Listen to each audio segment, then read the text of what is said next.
जय हिंद दोस्तों, स्वागत है आपका आज के इस वीडियो में। आज के इस वीडियो में बात करने वाले हम मौर्य वंश के स्रोतों के बारे में, यानी कि कौन सी ऐसी चीज़ें जिनसे हमें पता चलता है कि मौर्य वंश के समय काल में कौन कौन सी चीज़ें घटनाएं घटी थी, कौन कौन से चेंजेस हुए थे और कौन कौन से रिफॉर्म्स किए गए थे। तो सबसे पहले हम डिस्कस करेंगे लिटरेचर रिसोर्सेज के बारे में, यानी कि साहित्यिक स्रोत। सबसे पहले हम बात करेंगे अर्थशास्त्र, जिनके लेखक हैं कौटिल्य यानी कि चाणक्य जी। दूसरा ब्राह्मण ग्रंथ, मुद्रा राक्षस, जिसके लेखक हैं विशाखदत्त। बौद्ध ग्रंथ और जैन ग्रंथ, ये सारी चीज़ें हैं जिन जिन जिनके आधार पर हमें पता चलता है कि मौर्य डायनेस्टी यानी कि मौर्य वंश के अंतर्गत क्या क्या हुआ था। दूसरा हम बात करेंगे पुरातात्विक स्रोत यानी आर्कियोलॉजी रिसोर्सेज के बारे में। अशोक स्तंभ, जूनागढ़ अभिलेख, मृत भांड और स्मारक, ऐसी चीज़ें हैं जिनसे हमें पता चलता है कि मौर्य डायनेस्टी के अंदर क्या क्या चीज़ें हुई थी। अब हम आगे देखेंगे विदेशी विवरण के बारे में। जो भी विदेशी यात्री जो भारत में आए और उन्होंने मौर्य साम्राज्य के अंतर्गत जो भी चीज़ें हुई, चाहे वह सामाजिक स्थिति से रिलेटेड हो, इकोनॉमिक लाइफ से रिलेटेड हो या फिर रिलीजन लाइफ से रिलेटेड हो, उन सब के ऊपर एक एक ब्यौरा दिया है और उसके अकॉर्डिंग सारी चीज़ों को टैली करने के बाद हिस्टोरियन ये सारी चीज़ें पब्लिश करते हैं और हमें दे देते हैं पढ़ने के लिए, और हम इसे आगे कंटिन्यू करते रहते हैं। तो विदेशी विवरण में हमें देखेंगे Pliny, Justin, Strabo, William Jones, Appianus जैसे विदेशी विवरण थे, विदेशी विद्वान थे जिन्होंने इन सब चीज़ों के ऊपर रोशनी डाली है। अब हम आगे बढ़ेंगे। अब हम बात करेंगे चंद्रगुप्त मौर्य के बारे में। एक ऐसा समय था 326 ईस्वी पूर्व में, जब सिकंदर ने भारत के पश्चिमोत्तर भाग पर आक्रमण कर दिया था। उस वक्त मगध के जो राजा थे वो नंद वंश के धननंद थे। तो ये एकमात्र ऐसी सिचुएशन थी इस वक्त। तो सिकंदर के आक्रमण से धननंद बच गए थे, लेकिन उसके बाद फिर एक सवाल उठ खड़ा हुआ कि यदि अगर ऐसा ही चलता रहा तो आने वाले समय में देश के ऊपर अगर इस तरह का कोई आक्रमण होता है तो देश को बचाने वाला क्या कोई है जो देश को बचा सके इस तरह के आक्रमणों से। तो बेशक एक व्यक्ति था जिन्हें हम चंद्रगुप्त मौर्य के नाम से जानते हैं। बेसिकली इन्हें सेंड्रो विदेशी विद्वानों ने इन्हें सेंड्रोकोटस कहा, जस्टिन ने इन्हें सेंड्रोकोटस कहा है, और इस चीज़ की जो पुष्टि है वो विलियम जोन्स ने भारतीय ग्रंथों से की है। अब हम देखेंगे जाति और वंश के बारे में। तो चंद्रगुप्त मौर्य के जाति और वंश के बारे में हम डिस्कस करेंगे।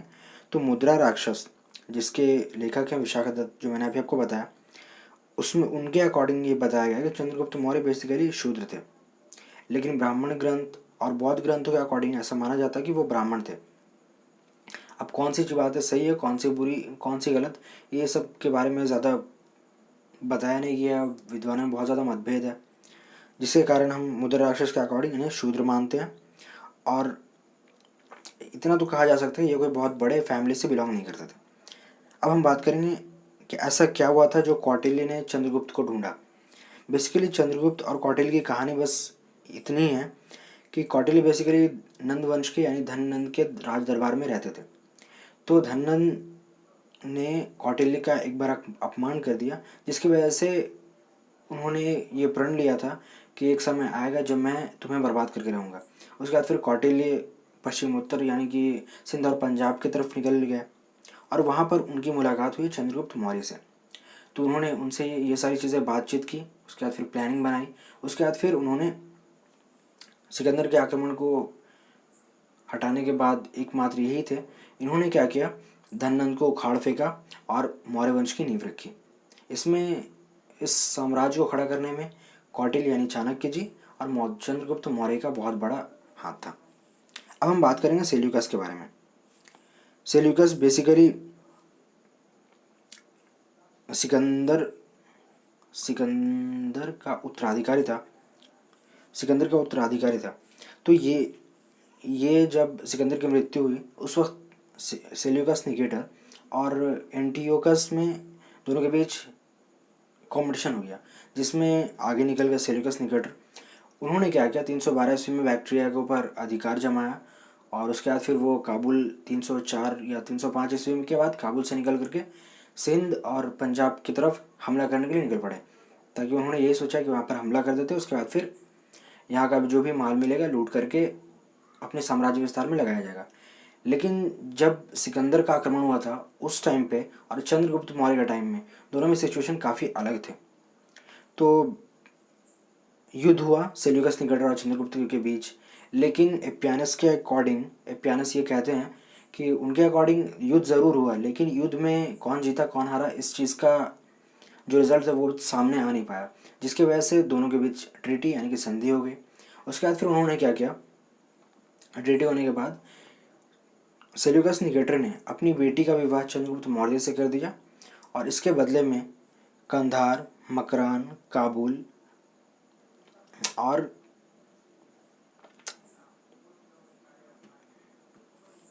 हेरात जैसे 4 क्षेत्र जो कि बहुत महत्वपूर्ण थे, उन्होंने चंद्रगुप्त मौर्य को दहेज के रूप में दे दिए। उसके बदले में चंद्रगुप्त मौर्य ने उन सेल्यूकस निकेटर का सम्मान किया और 500 हाथियों को परिणाम स्वरूप उपहार स्वरूप देकर के उन्हें विदा कर दिया। और उसके बाद से हिंदू कश जो कि एक पर्वत है, उसे सेल्यूकस निकेटर और चंद्रगुप्त मौर्य के बीच का बॉर्डर मान लिया गया। ठीक है। उसके बाद फिर हम बात करेंगे चंद्रगुप्त मौर्य के बारे में ही बात कर रहे हैं। तो उनका जो वो दार्शनिकों के प्रति बहुत ज़्यादा जिज्ञासु यानी कि बहुत ज़्यादा एक्साइटेड रहते थे, उनके बारे में हमेशा जानने के लिए वो हमेशा जिज्ञासु रहते थे। तो उनके जैन अनुश्रुति के अकॉर्डिंग ये बताया गया कि जब चंद्रगुप्त मौर्य के टाइम में 12 साल का एक बहुत ही खतरनाक अकाल पड़ा, जिसकी वजह से कंडीशन ये हो गई कि राज्य को संभालने के लिए बहुत ज़्यादा स्ट्रगल होने लगा। उसके बाद उन्होंने क्या किया कि जंगल में चले गए और जैन अनुश्रुति से बात की और फिर उन्होंने जैन धर्म को अपना लिया। उसके बाद इस चीज़ का प्रमाण बहुत सारे आगे के अभिलेखों में भी देखने को मिला है, जिनमें उनके जो आचार्य थे यानी कि जो उनके गुरु थे वो थे आचार्य भद्रबाहु। इनके बारे में, इन दोनों के रिलेशनशिप के बारे में हमें आगे के बहुत सारे अभिलेख मिलते हैं जिससे ये प्रमाणित होता है कि ये बातें सच थी। उसके बाद फिर उन्होंने क्या किया, निराहार समाधिस्थ नामक एक परंपरा होती है जिसके अकॉर्डिंग इंसान को प्राण त्यागने होते हैं। तो उनके अकॉर्डिंग उन्हीं के विधिवत द्वारा उन्होंने अपने समाधिस्थ किया यानी कि अपने प्राणों को त्याग दिया। ठीक है। तो चंद्रगुप्त मौर्य के बारे में हमने देख लिया। 323 ईस्वी में इन्होंने साम्राज्य को स्थापित किया और 298 ईस्वी पूर्व में इनकी मृत्यु हो गई। अब हम देखेंगे चंद्रगुप्त मौर्य के बेटे बिंदुसार के बारे में। 298 ईस्वी पूर्व में ये गद्दी पर बैठे, 273 ईस्वी पूर्व में इनकी मृत्यु हो गई। ठीक है। सबसे पहले देखेंगे बिंदुसार। बेसिकली इन्हें अमित्र घात, अमित्र घेते, अमित्र केटे के नाम से ये बुलाया जाता है। ठीक है। और अमित्र घात का मतलब होता है कि शत्रु का विनाश करना। और उन्होंने, जैसा उनका नाम था उनके अकॉर्डिंग, उन्होंने वो काम भी कुछ वैसे ही प्रकार के किए थे। उन्होंने 16 ऐसे राज्यों के शासकों को हराया था यानी कि पराजित किया था चाणक्य के साथ मिलकर के। तो अमित्र घाते जो इनका नाम था वो इनके ऊपर बिल्कुल अच्छे से सूट करता है। ऐसा माना जाता है कि, और कई रिसोर्सेस से ऐसा माना जाता है कि चाणक्य चंद्रगुप्त मौर्य के काल में भी मंत्री और पुरोहित रहे थे और बिंदुसार के टाइम पे भी मंत्री और पुरोहित रह चुके थे। सेल्यूकस निकेटर जो कि जिनके उत्तराधिकारी थे एंटियोकस, उन्होंने डाइमेकस जो कि एक राजदूत थे, उन्हें बिंदुसार के राजदरबार में भेजा गया। और टॉलमी द्वितीय फिलाडेल्फियस ने डायनोसिस को राजदूत के रूप में सेल्यूकस निकेटर के पास भेजा। ठीक है। अब कई रिसोर्सेस के अकॉर्डिंग ये माना जाता है कि बिंदुसार की मृत्यु, जो कि बहुत ज़्यादा मतभेद का कारण बना, कोई भी विद्वान एक मत नहीं है कि इनकी मृत्यु कब हुई थी। उसी जैसे कि आप देख सकते हैं पुराणों में ऐसा बताया गया कि 24 साल की उम्र में इनकी मृत्यु हो गई, इनका डेथ हो गया। महावंश जो कि बौद्ध धर्म का एक अवशेष है, तो उन महावंश के अकॉर्डिंग ऐसा माना जाता है कि 27 वर्ष में उनकी मृत्यु हुई। और ऐसे अगर बेसिकली मान लिया जाए, इतिहासकारों का जो मेन मत है, जो सबसे ज़्यादा वोट जिसको मिले हैं, वो बेसिकली 273 ईस्वी पूर्व में उनकी मृत्यु हो गई थी। ठीक है। तो हम देखेंगे अशोक के बारे में। अशोक सम्राट जिसने युद्ध को ही त्याग दिया था, ये ऐसे पहले राजा थे जिन्होंने युद्ध को त्याग दिया था। तो बेसिकली ये 269 ईस्वी में बिंदुसार के बेटे थे अशोक। 269 ईस्वी में उन्होंने गद्दी संभाली और 232 ईस्वी पूर्व में उनका निधन हो गया। अब आप देख सकते हैं कि 273 ईस्वी पूर्व में बिंदुसार की मृत्यु हुई और इन्होंने गद्दी संभाली 269 के बीच में। तो ये 4 साल का जो गैप था वो कहाँ गया? तो बौद्ध ग्रंथों के अनुसार ऐसा माना जाता है कि अशोक ने गद्दी पाने के लिए अपने 99 भाइयों का वध किया था। उसके बाद उन्हें ये राजगद्दी मिली और उसके बाद फिर उनका राज्याभिषेक हुआ, जिसकी वजह से ये 4 साल का गैप देखा जाता है। अब इनके बारे में जो रिसोर्सेस हैं वो क्या क्या है?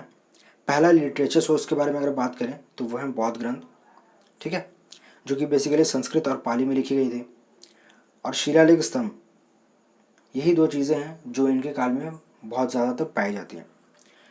अब हम बात करेंगे जब इनका राज्याभिषेक हो गया उसके 9 साल बाद, यानी कि 260 ईस्वी पूर्व मान सकते हैं, उस टाइम पर उन्होंने कलिंग पर विजय प्राप्त करने की योजना बनाई। तो वो योजना क्यों थी, किन किन कौन कौन सी चीज़ें, इनके कारण क्या थे? पहला, सुरक्षा, क्योंकि जब खारवेल का युद्ध हुआ था तो उस टाइम पे अशोक को इतना पता चल गया था कि अगर कलिंग हमारे हाथ में ना रहा तो ये सुरक्षा के लिए बहुत ज़्यादा, सुरक्षा के पर्पज़ से बहुत ज़्यादा हमारे लिए हानिकारक हो सकता है। इसीलिए कलिंग को जीतना बहुत ज़्यादा इंपॉर्टेंट है। और दूसरा, व्यापार। संपूर्ण भारत, पाकिस्तान, अफगानिस्तान और उससे बड़ा हिंदू कुश तक का इतना बड़ा क्षेत्र उनके अंतर्गत था। ऐसा माना जाता है कि कलिंग बिंदुसार के शासनकाल में स्वतंत्र हो गया था, जिसकी वजह से उसके ऊपर दोबारा आक्रमण करना पड़ा और उन्हें जीतना पड़ा। व्यापार की दृष्टि से ऐसा माना जाता था कि जो भी नाव या फिर जहाज़ के द्वारा जो माल आते थे वो बेसिकली कलिंग के पास उतरते थे, और जिसकी वजह से माल लाने में दक्षिण में बहुत ज़्यादा प्रॉब्लम होती है, जिसकी वजह से उन्होंने व्यापार के दृष्टिकोण से कलिंग को जीतना उचित समझा, ठीक है, यानी सही समझा। तीसरा था साम्राज्य विस्तार। एक कलिंग आसाम और दक्षिण भारत ही रह गया था जो कि उनके शासनकाल के अंतर्गत नहीं आता था, और कलिंग जो थी बेसिकली ऐसा कील माना जा रहा था कि अगर इसे हम कब्जा कर लेते हैं, इसके ऊपर साम्राज्य विस्तार कर लेते हैं, उसके बाद फिर हम व्यापार आराम से कर सकते हैं, सुरक्षा की दृष्टि से भी ये बहुत ज़्यादा हमारे लिए बेनिफिशियल होगा। तो कलिंग युद्ध हुआ और उसमें बहुत सारे नरसंहार हुए, कई लोगों की जान गई, बहुत सारे लोग घायल हुए। ये सारी चीज़ें देख करके एक अशोक सम्राट का जो दिल था वो पिघल गया, और उन्होंने उनके अंतरात्मा को बहुत बड़ा झटका लगा। उन्हें ऐसा लगा कि इस चीज़ को अब बंद कर देना चाहिए। तो उसके बाद उन्होंने दिग्विजय, जो कि किसी राज्य के ऊपर आक्रमण करके उस राज्य को जीत लेना, जो कि दिग्विजय कहलाता था, उसको उसके जगह पर धर्म विजय की शुरुआत की गई। धर्म के आधार पर साम्राज्य विस्तार किया जाएगा। हर राज्य में ऐसे अधिकारी भेजे जाएंगे जो कि धर्म का प्रचार करेंगे, और इसी के अकॉर्डिंग सारी जगहों पर हमारा शासन चलता रहेगा। और ये धर्म अपनाने के बाद उन्होंने उसके बाद युद्ध त्याग दिया कि ठीक है, मैं युद्ध नहीं करूँगा, क्योंकि उन्होंने अहिंसा का रास्ता चुन लिया। उसके बाद उन्होंने कहा कि प्रजा के साथ कोई भी बुरा व्यवहार नहीं किया गया। प्रजा बेसिकली हमारे पुत्र के समान उन्हें माना जाए। अब हम बात करेंगे अशोक साम्राज्य के बारे में, राज्य विस्तार के बारे में, कि उनका राज्य विस्तार कहाँ कहाँ तक फैला हुआ था। पहले हम बात करेंगे उनका जो बॉर्डर, जो कि सेल्यूकस निकेटर और मौर्य डायनेस्टी के बीच का जो बॉर्डर था वो बेसिकली हिंदू कुश तक था। पूर्व में बंगाल और कलिंग तक अशोक साम्राज्य का विस्तार हो चुका था। नेपाल, देहरादून, जो हमने पहले ही देख चुके हैं, नेपाल, देहरादून भी अशोक साम्राज्य के अंतर्गत आता था। कंबोज, यवन, नाभक, आंध्र, पुलिन, ये जो 5-6 राज्य जो आपको दिखाई पड़ रहे हैं, ये बेसिकली अशोक सम्राट के द्वारा जीते नहीं गए थे, लेकिन ये उनके प्रभाव क्षेत्र के अंदर काम करते थे, यानी कि ये उनके देखरेख में अपना अपना राज्य चलाते थे।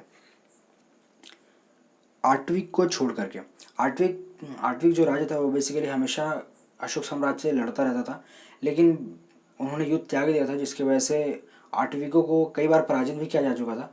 उसके बाद फिर उनके राज्यों को जीता नहीं गया, बल्कि उन्हें उनके हाल पर छोड़ दिया गया और उन्हें अपना शासन चलाने की अनुमति दे दी गई, ठीक है। अब हम आगे बढ़ेंगे, हम देखेंगे ऐसा क्या हुआ था जिसकी वजह से अशोक सम्राट ने अपना धर्म चेंज कर लिया था। पूर्वजों की तरह वह भी ब्राह्मण धर्म के अनुयायी थे। महावंश के अकॉर्डिंग ऐसा बताया जाता है कि 60,000 ब्राह्मणों को उन्होंने भोजन करवाया था। कलहण, जो कि कश्मीर के लेखक हैं, उन्होंने राज तरंगिणी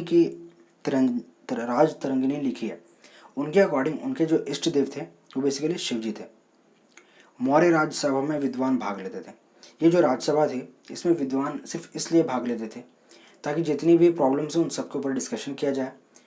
अशोक सम्राट के मन में जो भी सवालात आते थे वो उनके सामने रखते थे और वो जानना चाहते थे कि कौन सा धर्म के अंदर कौन से पंथ है जिनमें के अंदर सत्य यानी कि सच्चाई है। तो उनके जो भी सवाल थे उनके जवाब उन्हें ज़रूर मिले, लेकिन उन जवाबों से उन्हें संतुष्टि नहीं मिली, जिसके वजह से उन्होंने इसे ज़्यादा इम्पोर्टेंस नहीं दिया। उसके बाद फिर हम देखते हैं निग्रोध से प्रभावित हुए। निग्रोध जो कि बेसिकली अशोक के बड़े भाई सुमन का जो बेटा था निग्रोध, तो बेसिकली भिक्षा यानी कि भीख मांगने के लिए जा रहा था। तो उनसे अशोक सम्राट बहुत ज़्यादा प्रभावित हुए, उनके प्रवचन को उन्होंने सुना। उसके बाद फिर उन्होंने बौद्ध धर्म को ग्रहण कर लिया, लेकिन विधिवत ग्रहण नहीं किया था। उनके अकॉर्डिंग धर्म का मतलब है साधुता, पाप रहित होना, बड़ों का आदर करना, उचित व्यवहार करना। मतलब यूँ समझ ले कि ये चीज़ें हर धर्म में मिलती हैं हमें। किसी धर्म को बढ़ा चढ़ा कर नहीं बोलना, किसी अपने धर्म को बढ़ा चढ़ा कर बोलना और दूसरे के धर्म को की निंदा करना, ये सारी चीज़ें नहीं रखी गई थी। आपस में सामंजस्यपूर्ण यानी कि अच्छे से आपस में व्यवहार किया जाए और एक दूसरे के भाईचारा के साथ रहा जाए, ये सारी चीज़ें इस धर्म का मेन मकसद थे। 9वें वर्ष उन्होंने कलिंग विजय प्राप्त की। 10वें वर्ष में बौद्ध गया और वहाँ उन्होंने उसकी यात्रा की। 12वें वर्ष उन्होंने निगले सागर की यात्रा की और फिर कनक मुनि बुद्ध के स्तूप का आकार 2 गुना किया। ठीक है। उसके बाद उन्होंने एक बौद्ध संगीति बुलाई जो सिर्फ इसलिए बुलाई गई थी ताकि मुगली पूत की सहायता से संघ में अनुशासन का काम किया जा सके। बेसिकली ये संघ वही होता है जब लोग बौद्ध धर्म को अपनाने जाते हैं तो बेसिकली उन्हें रहने खाने पीने के लिए कुछ चीज़ें चाहिए होती थी जो कि बेसिकली उन्हें संघ में प्राप्त होती थी। तो इसीलिए मुगली पूत की सहायता से संघ में अनुशासन का काम किया जाए। ऐसा इसलिए किया गया क्योंकि अगर कोई इंसान बौद्ध धर्म में संघ में सम्मिलित होने के बाद उन जो भी चीज़ें जो रूल रेगुलेशन है अगर उनको फॉलो ना किया जाए और वो अगर किसी बुरे विचार को लेकर के आए तो उन्हें बहिष्कृत यानी कि उस संघ से निकाल दिया जाए। ठीक है, ये सारी चीज़ें थी। अब हम आगे देखेंगे ये शोध के बारे में कि ये जो धम्म जिसकी बात अशोक सम्राट ने की वो बेसिकली किस चीज़ से प्रभावित थे। तो रोमिला थापर जो कि एक इतिहासकार हैं, उनके अनुसार अशोक के द्वारा जिस धर्म यानी कि धर्म की कल्पना की गई थी वो बेसिकली बौद्ध धर्म से प्रेरित था, इंस्पायर था। बौद्ध ग्रंथ जो हैं वो बेसिकली दिग्निकाय के लक्खन सूत, चक्रवर्ती सेहनाथ सूत और राहुलोवाद सूत से और धम्म पद जैसी चीज़ों से एक एक चीज़ें प्रेरित थी और वहाँ से इंस्पिरेशन लेकर के उन्होंने इन चीज़ों को आगे इम्प्लीमेंट करना शुरू किया। चक्रवर्ती धर्मराज से प्रेरित होकर उन्होंने धम्म विजय को अपनाया गया। उनके अकॉर्डिंग 2 ही ऑप्शन थे, या तो सैनिकों के द्वारा युद्ध करना और फिर वहाँ के साम्राज्य को जीतना। दूसरा उनके पास चाह रहा था कि धर्म प्रचार करके एक दूसरे साम्राज्य को जीतना। तो उन्हें दूसरा जो था वो ऑप्शन ज़्यादा बेटर लगा, जिसकी वजह से उन्होंने धम्म विजय को आगे बढ़ाया और उसके ऊपर काम किया, बहुत काम किया। और धर्म की जो परिभाषा है यानी कि साधुता, बड़ों के ऊपर प्रति अच्छा व्यवहार करना, ये जो परिभाषा है वो बेसिकली राहुलोवाद सूत से ली गई है। ठीक है। अब हम बात करेंगे धर्म हेतु जो कार्य किए गए उन सब चीज़ों के बारे में। उन्होंने धर्म के लिए जो भी काम किया वो बहुत ज़्यादा सराहनीय है। उन्होंने सबसे पहले तो युद्ध बंद कर दिया कि कोई भी युद्ध नहीं होगा और उन्होंने बेसिकली अहिंसा को अपना लिया। जीव हत्या ख़त्म हो गई, पशु हत्या ख़त्म हो गई, जहाँ पर बहुत सारे रोज़ राजघराने के रसोई घर में बहुत सारे जीवों को मार दिया जाता था। उसके बाद फिर उसको कम कर दिया गया। बेसिकली सैकड़ों जीव जंतु मार दिए जाते थे, जिसको कम करके सिर्फ 2 मोर और 1 मुर्गे की बात की गई है। और उन्होंने बताया कि आगे इसको भी ख़त्म कर दिया जाएगा। प्रादेशिक राज्यों का युग तक ये अधिकारी थे जो कि हर 5वें वर्ष में धर्म प्रचार भी करते थे, जिसे बेसिकली रिसर्च या फिर अनुसंधान कहा जाता था। और हर 5 साल में वो बेसिकली रिसर्च करते थे, यानी कि मतलब निरीक्षण करते थे, इंस्पेक्शन करते थे, ताकि सारी चीज़ें राज्य में ठीक ठाक चल रही हैं कि नहीं चल रही हैं, दाल चावल, लोग किसी के ऊपर अत्याचार तो नहीं कर रहे हैं, सब कुछ राज्य में ठीक है या नहीं है। ये सारी चीज़ों के लिए ये सारे अधिकारी निकलते थे और हर 5 साल में इसका निरीक्षण करते थे। लेकिन उज्जैन और तक्षशिला दो ऐसी चीज़ें थी, दो ऐसे जगह थे जहाँ पर ये चीज़ें 3-3 साल में निरीक्षण किया जाता था, जबकि बाकी कई राज्यों में ये सारी चीज़ें 5 साल के अंतराल के बीच होती थी। 14वें वर्ष में उन्होंने धम्म महामात्र नामक कर्मचारी की नियुक्ति की। बेसिकली इनका काम था, धर्म से रिलेटेड, धर्म के लिए इन कर्मचारी की नियुक्ति की गई थी और इनका काम था अपने राज्य में, अपने राज्य के बाहर, देश विदेश बहुत सारी जगहों पर जाना और धर्म प्रचार को फैलाना। ठीक है, तो इनका काम था धर्म की बातें समझाना, धर्म के प्रति रुचि पैदा करना, ब्राह्मण, क्षत्रिय, शूद्र और वैश्य, निर्धन, इस तरह के जितने भी लोग थे उन सब के कल्याण यानी कि उन सब के वेल्थ के लिए काम करना, देश और विदेश में प्रचार करना। लेकिन इसका जो विदेश में जो उन्होंने प्रचार किया उसका ज़्यादातर जो देखा जाता है कि ये काम सही से हुआ और ये कहाँ पर इसका प्रभाव देखा जाता है, जो इफेक्ट हुआ वो कहाँ पर ज़्यादा देखा जाता है, तो वो श्रीलंका में देखने को मिला हमें। कारावास का दंड पाने वाले के परिवार का पालन पोषण करना, ये भी धम्म महामात्र के उच्च अधिकारियों का काम था। ठीक है, अब हम देखेंगे कौन कौन से उन्होंने लोक कार्य किए जो कि पब्लिक के लिए बहुत ज़्यादा इंपॉर्टेंट थे, जो कि आज के टाइम की जो गवर्नमेंट है, जो भी MP MLAs हैं वो करते हैं और जो हमारी सरकार करती है। राजुक, अभिहर और दंडाधिकारी को स्वतंत्रता दे दी गई, यानी कि आज़ादी दे दी गई, ताकि ऊपर से बीच में इंटरप्ट ना किया जाए और उनको उनका काम करने दिया गया। बहुत सारे क्लिनिक खुले, बहुत सारे हॉस्पिटल खुले और जो भी चीज़ें, बहुत सारी दवाइयाँ आई जो वहाँ पर अवेलेबल नहीं थी उन्हें बाहर से मंगवाया गया। सड़क के किनारे पेड़ बनाए गए ताकि जो लोग हैं, जो पशु हैं, जो जानवर हैं, उन सबको छाया मिल सके। बहुत सारे हर 8-9 मील पर एक कुआं खुदवाया गया और क्या बोलते हैं, और व्यापारियों के लिए बहुत सारे वहाँ पर एक एक घर बनाया गया ताकि उनकी सुरक्षा की देखभाल की जा सके। अब हम बात करेंगे अशोक के बारे में। तो अशोक के बारे में ज़्यादा हमें पता तो नहीं चलता है, लेकिन ये पता चलता है कि दिव्यावदान के अकॉर्डिंग अशोक के बेटे का नाम था कुणाल, जो कि बेसिकली वो अंधे थे। उनके 2 बेटे थे, रिसोर्सेज के हिसाब से, ग्रंथों के हिसाब से उनके 2 बेटे थे। पहला संप्रति, जो कि बेसिकली मगध के पूर्वी भाग पर उनका अधिकार था, और दशरथ जिनका अधिकार मगध के पश्चिमी भाग पर था। और ऐसा माना जाता है कि इस टाइम पीरियड के सबसे जो अंतिम शासक थे वो थे बृहस्पति, जिन्हें बृहद्रथ भी कहा जाता है, जिसकी पुष्यमित्र शुंग ने सेना के सामने हत्या कर दी थी। तो आज के इस वीडियो में बस इतना ही था। अगर ये वीडियो आपको अच्छा लगा तो प्लीज़ लाइक करें, कमेंट करें, दोस्तों के साथ शेयर करें, और अगर आप इस चैनल पर नए हैं तो प्लीज़ इस चैनल को सब्सक्राइब जरूर कर लें। तब तक के लिए keep studying and believing in yourself. मैं आशा करता हूँ आप बस मेहनत करते रहिए और अच्छे से पढ़िए, एक दिन सफलता आपके कदम चूमेगी। जय हिंद, वंदे मातरम।